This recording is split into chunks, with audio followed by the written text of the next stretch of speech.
Hey Creagears, and welcome to the final part in our Triumvirate MEGAmiibo series. Lastly, it's a turn for the Megalodontia. So let's get started, because this is a very big one.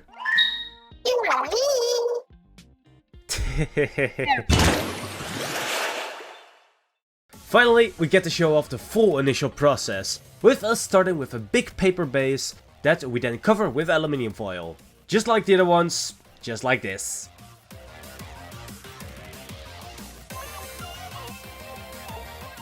Here we're also using a bit of hot glue to attach a rolled up piece of aluminium foil to accentuate the lips. Since the more we save here, the less clay we'll have to use for the next point.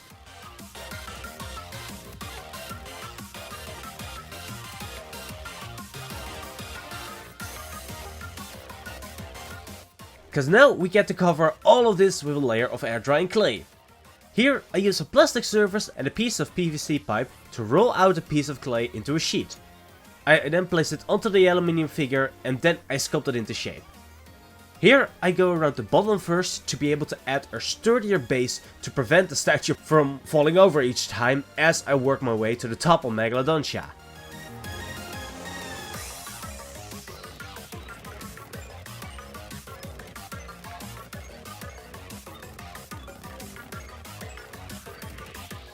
With the addition of this sheet over the nose, you can really see how important the base sculpt with the aluminium foil has been, since the use of air drying clay is only the base layer for the epoxy sculpt. So luckily we don't have to watch for the final texture too much, but since we don't want to waste a heck of a lot of epoxy sculpt on big details, it's important to get the base prepped as much as possible to save on a lot of filling later. Like this, the raised part on the pointy nose would have needed to be added with a big blob of epoxy sculpt at a later point. But we got it all covered, and once we did a little checkup with the LED eyes to make sure that they fit in place, we leave this to dry for a few days. After which, it's time to get started on the epoxy sculpt layer. Same as with the other ones, I used this old pasta roller to make the clay into some sheets that I first place all over the sculpt and smooth into one big all-covering coat.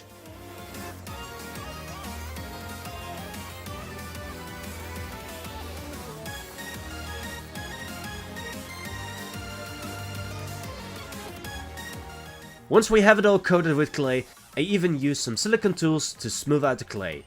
Both the silicone parts at the ends, but also even the actual handles, because I really needed to sand down some of the surfaces of the air drying clay.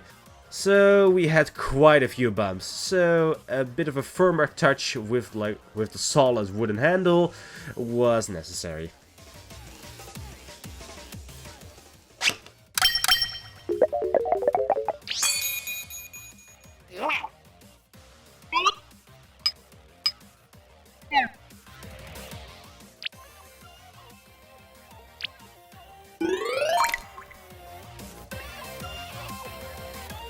But since we now have everything coated, it's smoothed, and the clay is firm but not solid yet, it's now the perfect time to add the scales with our custom King Salmonid stamp. For Megalodontia, this meant covering his back with the stamp while making it slowly fade out from covering just about the whole back at the bottom parts to just a point just above his eyes. Because this is where we're going to be placing his little tuft of hair.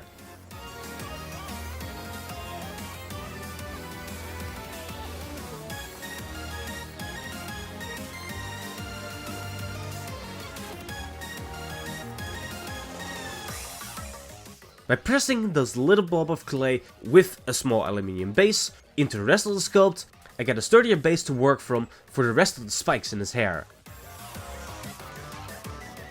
For this, I cut little V's into the clay from above,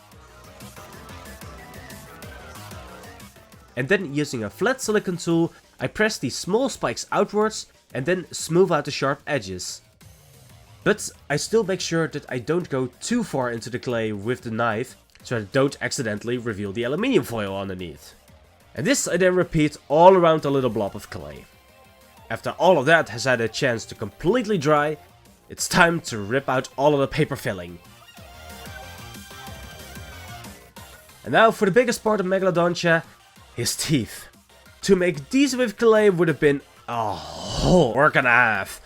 So for ours, I made these using some MDF. It is a bit of a trade-off since we don't get it as smooth as with clay, but I think with some good layers of primer onto it, I think it will work out fine. So for these, I made these little 15 by 15mm towers from a piece of 23mm thick MDF. These I then chamfer downwards. Next I round off both the vertical edges.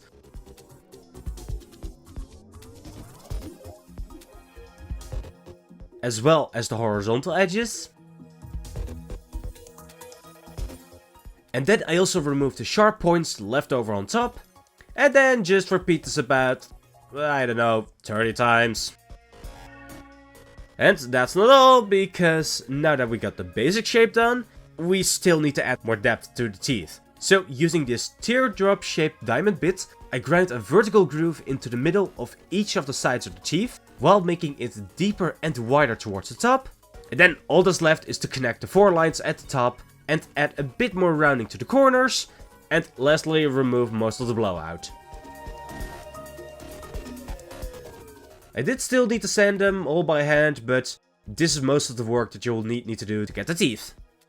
Then we got a bit more woodworking with the making of these wooden beads that will make the buoys around Joe's fin. God, I tried to use the official name during the whole video, but Megalodontia is such a difficult and long name. Now that I'm doing the voiceover, not per se to say each time, but dang it, that was hard to time each and every time. So let's just use Joe for the rest of the video. So let's go back to making the nets of tires that also hang along with the buoys. For these I'd already drilled out the middle of a set of wooden buttons to get their rounded raised edges to use for the tires. These I then superglued to one another, after which I then wrap some thick twine around these as if this is the thing that holds them together. Supergluing each knot to the back, out of sight of course.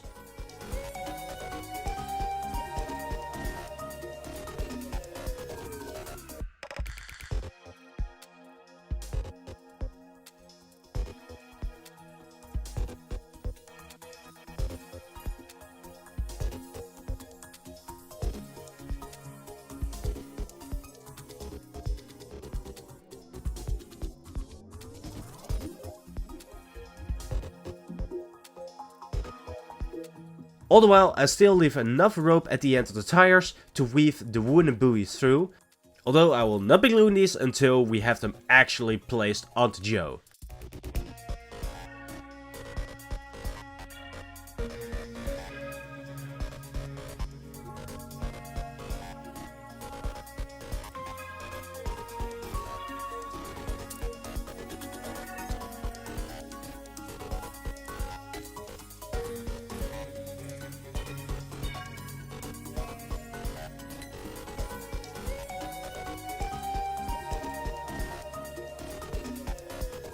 At least now we have one for each side, so now we can finally hot glue the teeth to Joe's gums. Here I add a drop of hot glue to each bottom before I pressed against the little bit scuffed up epoxy sculpt. So it also has a little bit of grip to it.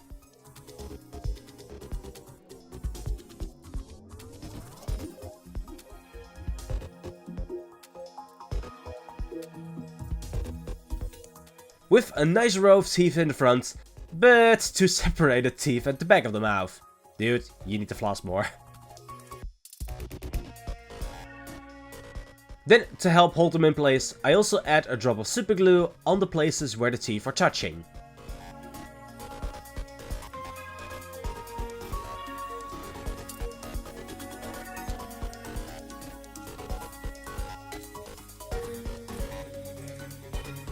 Man, with the amount of focus on teeth during this project, I think Hackling would be proud. And luckily for her, we're not even done yet, because we still have the braces to add. Starting with some 10mm squares of 5mm EVA foam, we then superglue each of them to the front of the teeth. Then using some thick 5mm wire, I tried to bend this into shape to match the curve of the teeth. Then I mark out where I need to cut the wire And using an old jigsaw blade, I then saw it to size. Next, I add a little line of super glue where the bracelets are going to be placed. Whoops, wrong way. And then we press the wire into the foam and lock it in place with some accelerator.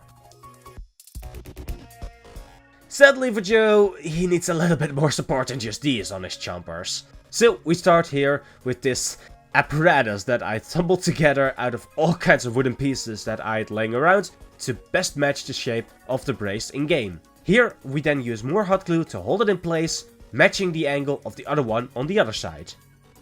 Before we use more metal wire to make a piece that offsets the lips and also matches up with both of the ends of the brace.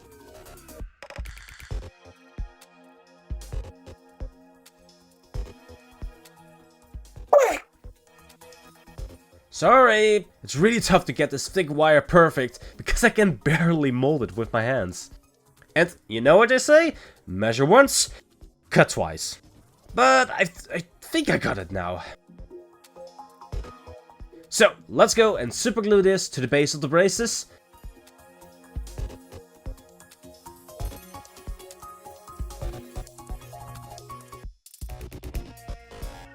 Then, while that dries, I can add the ends of some square skewers that I cut at a 45-degree angle to the ends of the bases.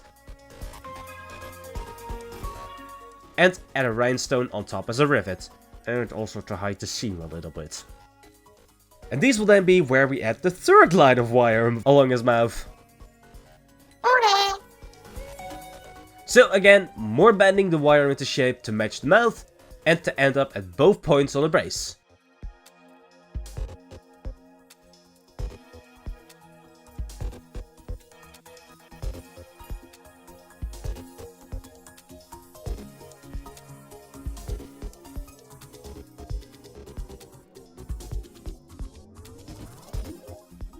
Although for these, we have a little bit of an offset at both of the ends of the wire, but once we get this correct, we can finally superglue the last one into place.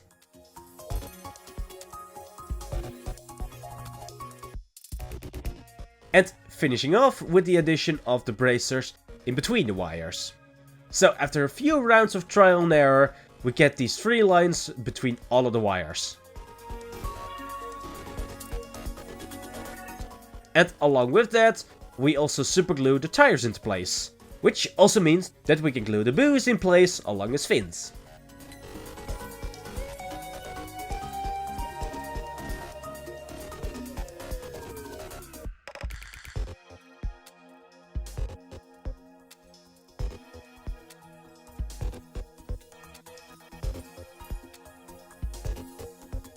Next, I made a 50mm wide 5mm EVA foam circle to glue on his back. This will then be combined with a 2mm strip of craft foam as a belt that goes alongside it.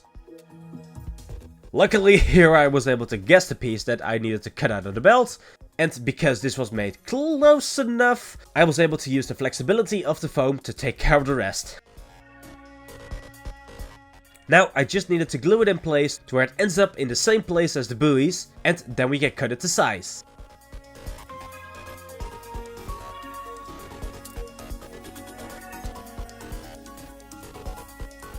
Lastly, I made this net from some metal wire mesh that I'd still laying around from when we made the big Sockeye Station diorama. I'd cut this to size, and I made a little hook with the top edge to now wrap around the craft foam, and then bend it to go around the underside of Joe. I then finished this off with some plastic beads as the floaters onto the net. With that, we are ready to start on the painting. As with many of our projects, we start with a coating of white primer. Although, with this one, because we have so many of the details already added to Joe, it was actually quite a challenge to make sure that we got everything coated correctly with the primer. Luckily, we did manage to get everything coated, so now we can add the skeleton bone belly and this custom mix of stone grey, deep sea blue, and a little bit of alien purple for our scales. Because as you might have noticed if you've been paying attention to each of these scale colors, each has a different undertone. Kohazuna has this orange-reddish undertone with the base stone grey, Ouroboros has this greenish undertone, and Megalodontia has this purplish undertone.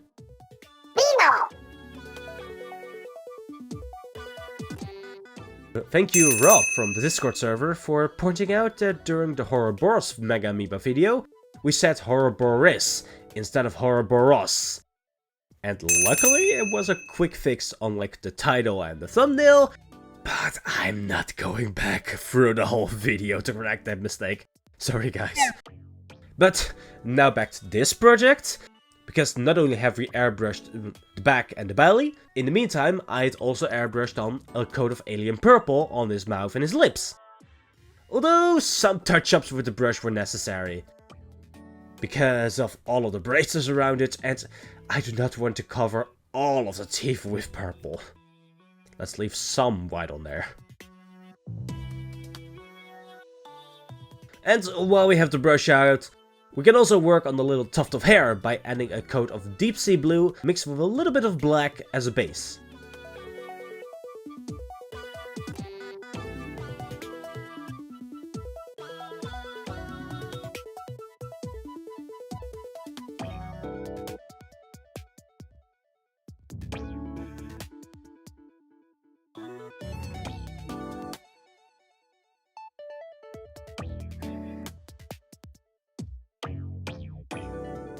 Then I carefully brush the armor green onto the net.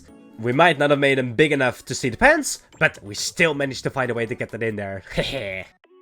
But to get this to coat the net and not just mix with the black that I painted onto the belt underneath it, I made it so I apply only the slightest amount of pressure while I hold only the end of the brush to the net. This makes it so the bristles stay on top of the net and do not get the space to poke through the net and touch the belt or the scales. And after all of that had dried, I needed to do one final thing with the airbrush, which was to add a coat of black onto the back of his mouth to make it for a feeling that is way deeper than it actually is.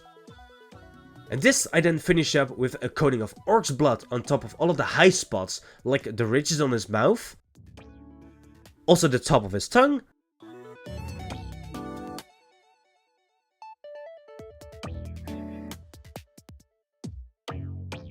and even the tops of his lip to make for a nice exaggeration of light and shadow.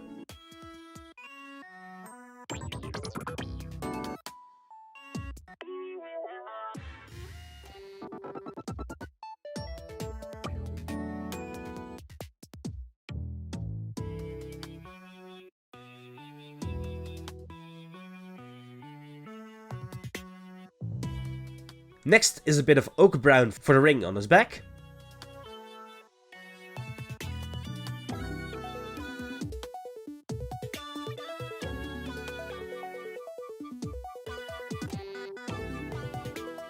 And after that had dried, I go and highlight the hair with an ultramarine blue on all of the areas that would be hit by lights.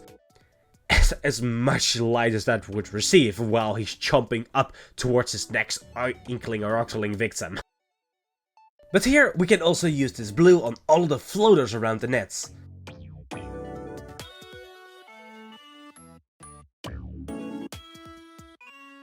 And some goblin green for the buoys. With the tires already coated in black.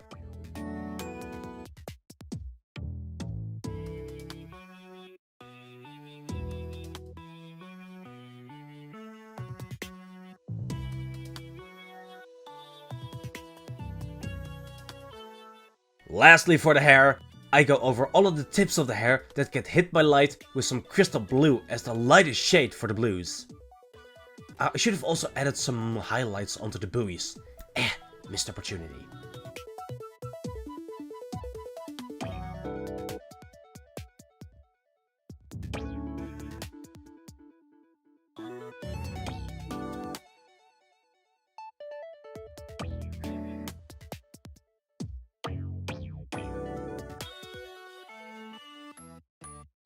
And then finally, it's a turn for the teeth.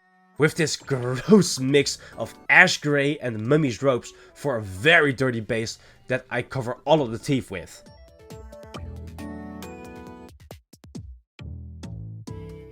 Once this has had a chance to dry, I then go over all of the raised parts of the dentures with a pure mummy's ropes for an off-white to brighten all of the teeth with.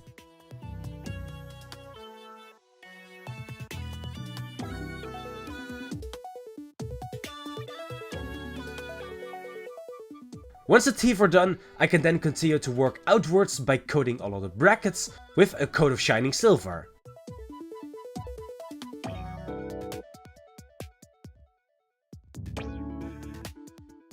This then contrasts perfectly with a darkened gunmetal over all of the wires and the rest of the braces.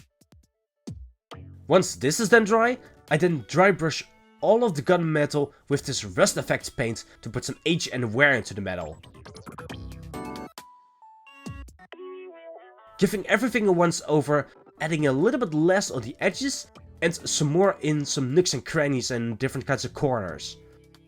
Although not too much, since then you'll lose the chalkiness that's so special about this effect paint, and then it will just look like a regular old orange paint.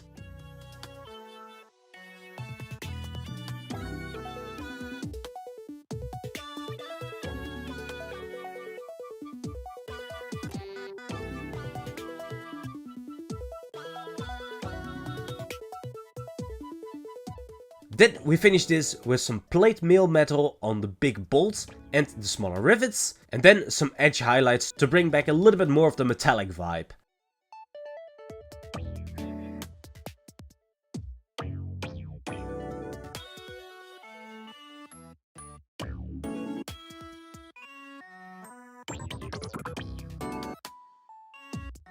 You might have already seen some glimpses of them, but I actually completely read over these scars that Megalodontia has on my reference sheet. So I quickly added these with my Dremel and a rough diamond bit.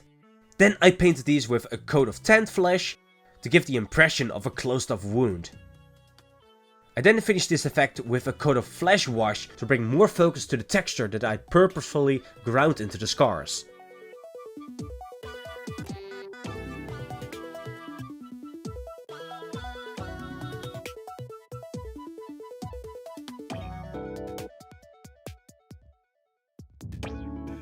With all of the painting done, I can finally start on the water effects for Joe.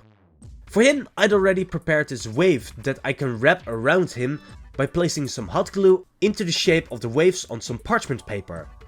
This made it so that I can easily remove it once it had cooled, and now I can glue it around the perimeter of Joe's bottom.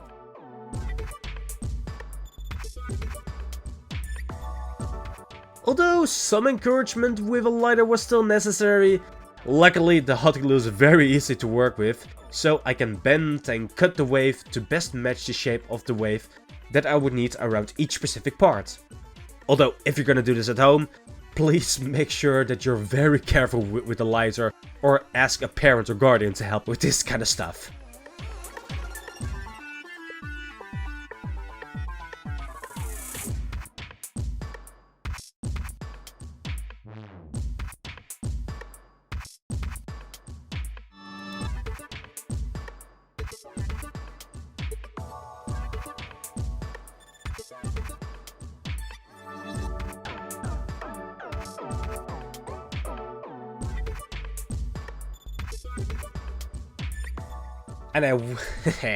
And I wonder how many comments we've already gotten that we'd forgotten Joe's big red bump.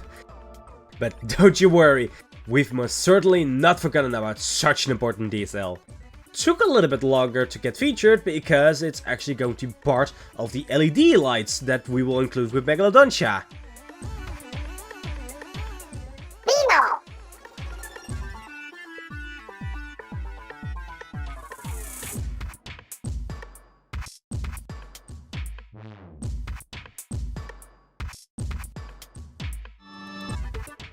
Although for that we still need to add that removable foam board base to the bottom of the sculpture.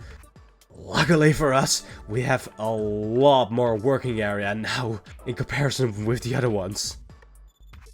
Although that also comes to bite us in the butt when we need to paint the parts of the bottom that actually poke out of the big base.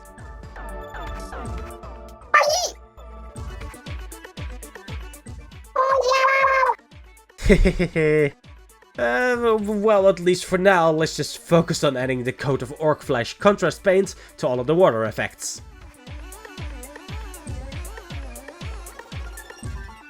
But this time, the water was not the only thing we added with hot glue, because when you add a small blob of hot glue to the accessories, they use a wet, very small metal ball sculpting tool and press this into the middle of the half-cooled glue. Then paint these with mummy's ropes and finish these off with a little bit of uniform grey in the hollow part. You get some very quick, very nice barnacles all over your King Salmonid. And now all that was left to do was to add some edge highlights with some watered down white for the foam on the waves.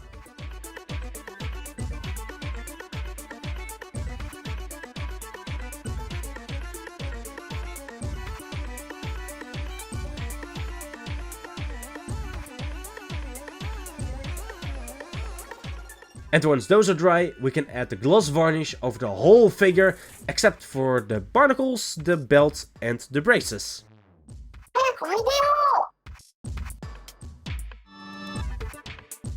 And don't be as smart as in the comments down below. But you didn't cover the base in gloss. You said everything except those few things, but you didn't say the base. Ugh.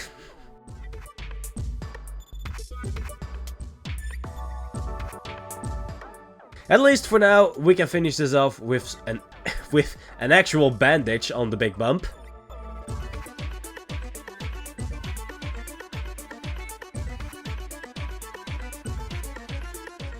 And we ended off with our last hot glue accessory, these lines of slime in between the teeth and the braces. Normally these would be added with like, I think contact cement, and I've also seen a few with UV resin. But because Megalodontia is so big and the lines would need to be that long, I don't think these can support themselves long enough, so hot glue it is. But with that, we finished our last Salmonid custom amiibo and our last Triumvirate member, the Megalodontia MEGAmiibo.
Hey Creagears, Roboy here, and we hope you enjoyed this look at our Megalodontia MEGAmiibo.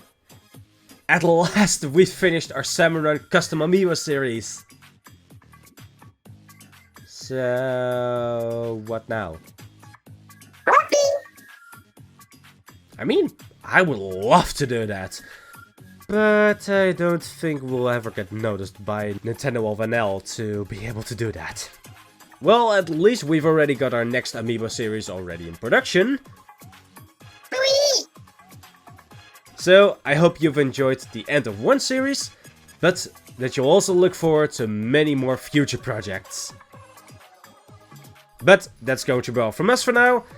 Keep those creative gears turning, and we will see you guys in our next project.